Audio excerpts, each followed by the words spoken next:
I'm a therapist. Should I go to medical school? Last week or so, I've had a few people reach out to me and say that they're also therapists or they're finishing school for therapy and they're also thinking about going to medical school and asking for advice. And the short answer is I can't answer that question for you.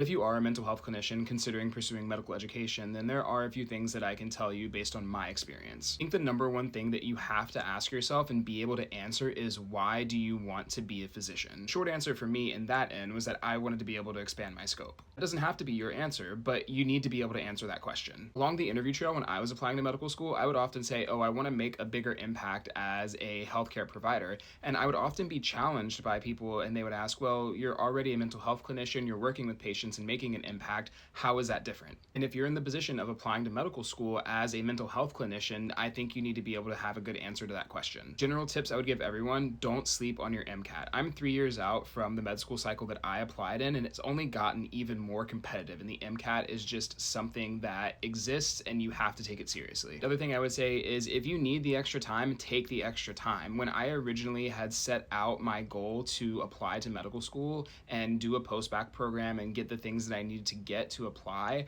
I had a goal of applying to a specific cycle, and unfortunately I didn't apply during that cycle. I had to push it back a year because things just happened, the pandemic, other things that made it so I needed to take a little extra time to make sure that I did well in the courses I was taking and that I got a good score on the MCAT. Another thing that I would say is don't brush off your clinical experience as a therapist. That is going to be what guides your pursuit of medicine, why you want to be a doctor. Look to those interactions that you have with patients and how they inform you about why you want to pursue medical education. As I'm finishing my 4th year of medical school and preparing to apply to residency, I think my experience as a therapist has really benefited me in the long run. Sure, I'm an older medical student. I'm older than a lot of my peers in medical school. I'll likely be older than a lot of my peers in residency, but I think that my journey has really prepared me to be the best physician that I can be.